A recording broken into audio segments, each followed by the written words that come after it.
नमस्कार मित्रों, मैं अनिल कुमार सेठ, एस्ट्रोलॉजी, वास्तु व न्यूमरोलॉजी एक्सपर्ट। आज हम मिथुन राशि का वर्ष फल लेके आए हैं। 2025 वर्ष कैसे रहने वाला है। देखिए, मिथुन राशि बुध प्रधान राशि है। एलिमेंट इसका होता है ड्यूल साइन नेचर की राशि मानी जाती है। द्विस्वभाव राशि मानी जाती है। जैसे 1 नंबर की चर राशि, 2 नंबर की स्थिर राशि, 3 नंबर की द्विस्वभाव वाली राशि मानी जाती है। और 2025 वर्ष जो टोटल अंक 9 का नंबर आ रहा है, मंगल का आ रहा है। अगर मिथुन राशि वालों में से कोई जातक 9 तारीख को पैदा हुआ है, 18 को पैदा हुआ है या 27 तारीख को किसी भी महीने में पैदा हुआ है, तो उनका मूल अंक या भाग्य अंक अगर टोटल मिलाकर भी 9 आ रहा है तो ये वर्ष आपके लिए एक्स्ट्राऑर्डिनरी रहेगा। और दूसरा, जो लोग जेमिनी सन साइन के लोग हैं और उसमें अगर आपका जन्म किसी एरिस में हुआ है लगन में या वृश्चिक लगन में हुआ है तो भी आपका एक्स्ट्राऑर्डिनरी ये रहने वाला है। सन साइंस जो आप देखोगे वो आप इंग्लिश कैलेंडर के हिसाब से देखते हैं तो उसका एलिमेंट जो आ जाता है, दोनों का आ जाता है, बुध का भी प्रभाव आता है, मंगल का भी आ जाता है।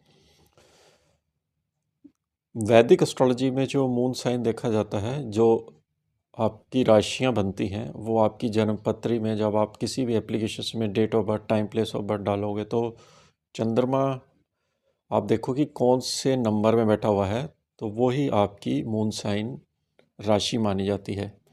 हो सकता है कि नाम की राशि आपकी कोई और हो, लेकिन एक्चुअल जो राशि आपकी मानी जाएगी वो यही मानी जाएगी। प्रभाव आपका किसी भी एंगल से दूसरी राशियों का, नाम की राशियों का, उसका भी थोड़ा सा आपके ऊपर पड़ता है।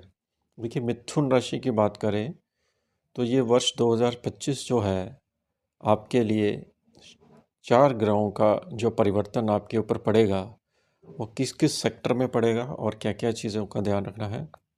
सबसे पहले अगर हम शनि की बात करें तो शनि इस समय आपका 9वें भाव में, भाग्य में, कुंभ राशि में चल रहा था। जो पिछले आप देखेंगे कि 5 साल से शनि स्वयं की राशियों से ट्रांजिट कर रहा था, वो योग अब ख़त्म होने जा रहा है। ये एक तरह से 30 साल बाद राजयोग भी कई राशियों पे बनता है और कईयों पे मार्ग प्रभाव पड़ता है, क्योंकि स्वयं राशि में शनि कई बारी बहुत ही जिनकी साढ़े साथी चलती है उनसे पूछो कि कैसा उनका समय रहा, और जिनके साढ़े साथी नहीं होती उनको राजा भी बना देता है शनि। जैसे तुला राशि में वर्ष 30 साल बाद आता है, ऐसे ही मकर और कुंभ राशि में 30 साल बाद दोबारा आएगा ये। अब उसका कार्यकाल जो है 5 साल का, उनकी सरकार शनि की ख़त्म होने वाली है।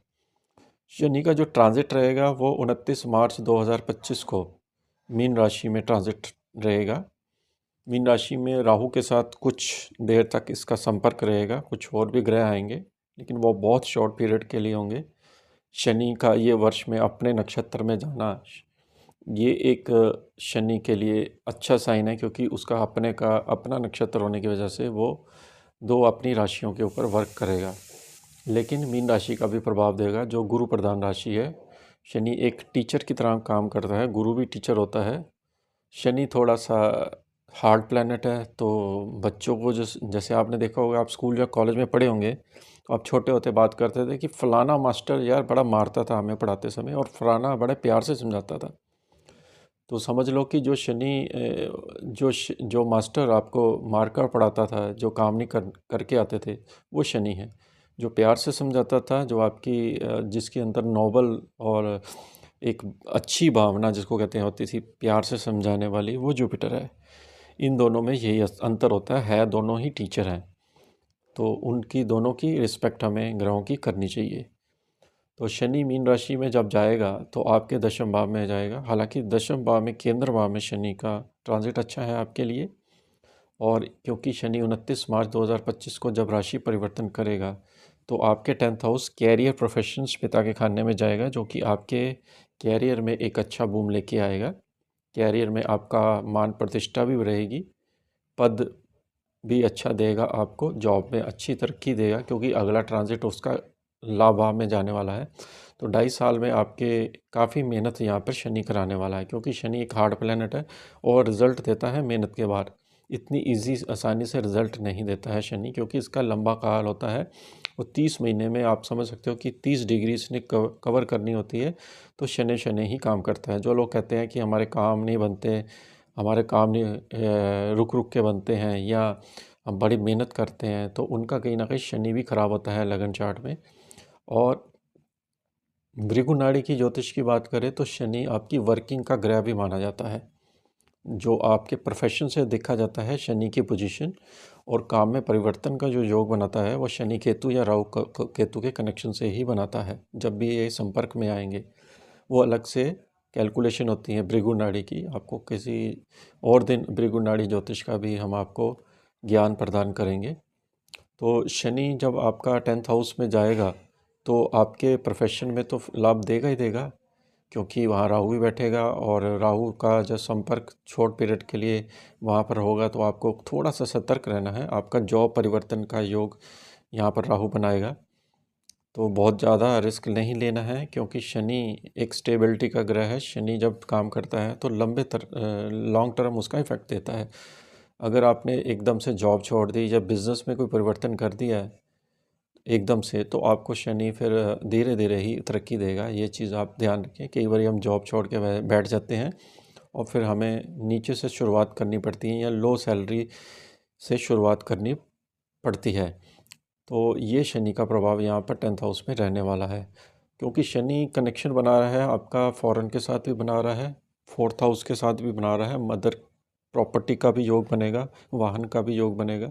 विदेश की यात्रा इस पीरियड में बहुत रहने वाली है शनि की। अगर आप जैसे विदेश जाना चाहते थे तो आपको शनि विदेश भी लेके जाएगा इन 30 महीनों में, क्योंकि 12वें घर के साथ कनेक्शन बनेगा। शनि का कनेक्शन आपका 7th हाउस के साथ बनेगा।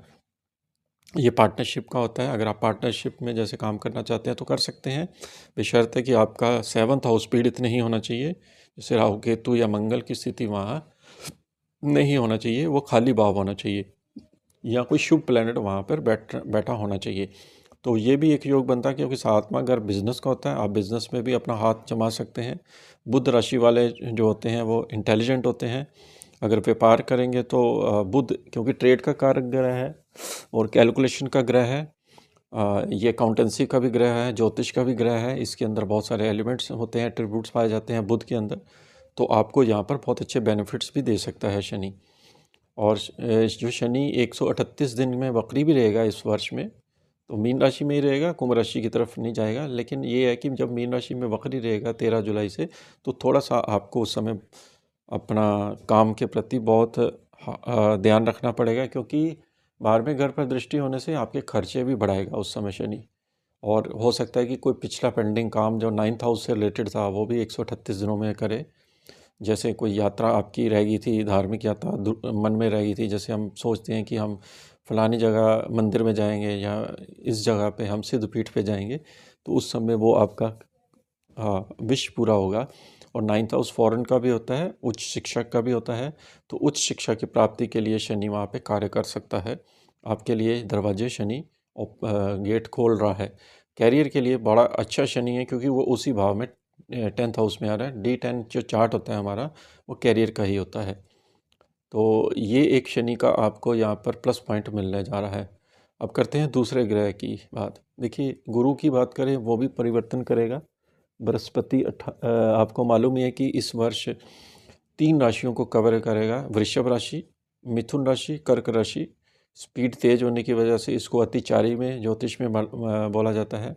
अतिचारी प्लैनेट जो होता है बड़ी स्पीड से चलता है, और इसके डिसीजन बड़े क्विक रहते हैं। क्विक डिसीजन होने की वजह से कई बार नुकसान भी होता है, कई बार लाभ भी होता है। लेकिन मिथुन राशि का बृहस्पति जो इस समय ट्रांजिट कर रहा है, वो 12वें घर में ट्रांजिट कर रहा है, और यही बृहस्पति आपका जो मिथुन राशि में आपके लगन में आएगा 14 मई को, तो आपके लिए जिसको कहते हैं सोने पे सुहागा, वो आपका बनने वाला है। क्योंकि लगन में बृहस्पति, राशि कोई भी हो, खाना नंबर 1 में बृहस्पति जब आता है तो इसके एट्रीब्यूट बड़े पॉजिटिव हो जाते हैं, क्योंकि ये मंगल की राशि होती है कालपुरुष की, और सूर्य इसका अधिपति होता है, कारक ग्रह होता है, और ये पंचम भाव को भी कंट्रोल करता है, नवम भाव को भी करता है।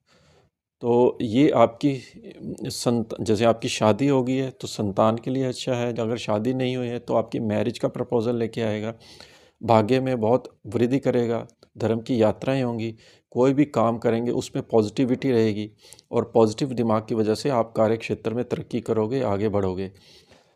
और बृहस्पति 18 अक्टूबर 2025 को ये अगली राशि में ही प्रवेश कर जाएगा। इतनी स्पीड तेज होगी कि कर्क राशि में चल जाएगा और सेकंड हाउस में जा जाएगा। आपको वाणी से धन लाभ देगा। जैसे आप कंसल्टेंसी का कोई काम करते हैं तो आपको सेकंड हाउस से रिलेटेड चीज़ों में विस्तार देखने को मिलेगा और धन की मात्रा भी बढ़ेगी और परिवार की संपत्ति भी बढ़ेगी। तो बृहस्पति का मूवमेंट आपका बहुत बढ़िया होने वाला है। मिथुन राशि का 14 मई के बाद आपके जीवन में एक पॉजिटिविटी बहुत बढ़िया भगवान विष्णु की तरफ से आपको मिलने जा रही है। तो ये रहा बृहस्पति का। अब बात करते हैं राहु केतु की।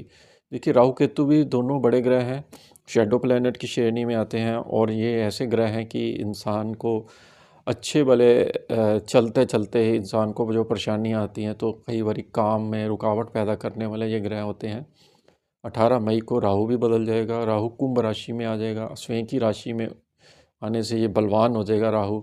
और जो केतु है वो सिंह राशि में आएगा। तो आपके लिए कहाँ पे जाएगा? आपके लिए राहु जो जाएगा 9वें घर में, जहाँ पर शनि बैठा हुआ है वहाँ पर ये राहु अपना प्रस्थान करेगा, शनि की जगह ले लेगा। शनि अगली राशि में, राहु पिछली राशि में चला जाएगा और केतु तृतीय भाव में चले जाएगा। केतु तृतीय भाव में जो आपको गले से रिलेटेड बीमारियां यहाँ पैदा कर सकता है, गले में थायराइड की प्रॉब्लम दे सकता है, पिता के स्वास्थ्य में हानि दे सकता है। आपको जैसे आप छोटी मोटी यात्रा करने का मन नहीं करेगा क्योंकि केतु कैंची की तरह डिटैच की तरह काम करता है। लेकिन अगर आप धार्मिक यात्रा में जाना चाहते हैं तो केतु पॉजिटिव हो जाता है, तो आपका मन बहुत जल्दी से करेगा और केतु का सपोर्ट मिलेगा। भाइयों से सपोर्ट, बहनों से सपोर्ट कब मिलेगी? क्योंकि केतु एक कैंची का काम करता है, डिटैच का काम करता है। सरकारी चीज़ों से नुकसान होगा। आप सरकारी चीज़ें जैसे होती है ना, हम टेंडर भरते हैं या कोई सरकारी ठेके लेते हैं, उसमें आप ध्यानपूर्वक काम करें। अगर आपकी केतु की दशा चल रही है, महादशा अंतर्दशा चल रही है, तो ज़्यादा आपके ऊपर प्रभाव रहने वाला है। अगर हम राहु की बात करें तो राहु आपका 9वें भाव में बहुत बढ़िया इसको स्थान मिला हुआ है।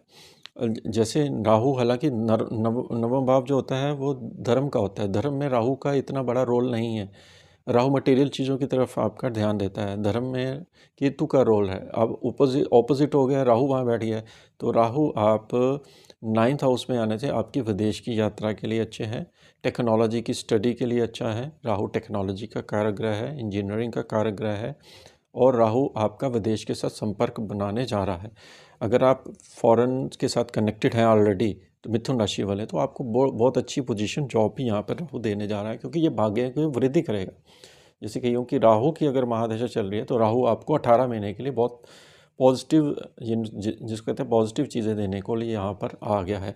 9th हाउस धर्म का भी होता है। अगर आप धर्म के साथ कनेक्टेड रहेंगे, धार्मिक एक्टिविटीज़ करेंगे तो राहु आपका पॉजिटिव रहेगा। जितना आप पॉजिटिव सोचेंगे, राहु की पॉजिटिविटी उतनी ही रहने वाली है। तो इस वर्ष में आप देखेंगे कि 4 ग्रहों का इस तरह से प्रभाव रहने वाला है। और इस वर्ष में आपका सबसे जो उपाय बनता है जून तक, क्योंकि मंगल का जो गोचर चल रहा है सभी राशियों के लिए बड़ा मैलेफिक चल रहा है इस समय। और कर्क राशि में आपने देखा होगा आगजनी की दुर्घटना, एक्सीडेंट, किसी को हार्ट की प्रॉब्लम। मंगल के लिए आपको इस वर्ष में ज़रूर हनुमान जी की उपासना करनी चाहिए। वैसे भी मंगल का वर्ष हनुमान जी से लिंक करता है। यहाँ पर हनुमान जी को प्रसाद चढ़ाएं, आप हनुमान चालीसा का पाठ करें, लाल चीज़ें मंदिर में दान करें, तो आपके लिए ये वर्ष एक्स्ट्रा ऑर्डिनरी रह सकता है। कि आपको वीडियो कैसी लगी शेयर कीजिए, ताकि हो सकता है कि आपके एक शेयर करने से दूसरों का भी भला हो। और जो लोग कई बारी असमर्थ होते हैं ज्योतिष की सेवा लेने में, वो इस ज्योतिष की वीडियो से भी अपना फ़ायदा उठा सकते हैं। आपको वीडियो कैसी लगी ज़रूर बताइए। इसके साथ ही हम आपसे आगे लेते हैं।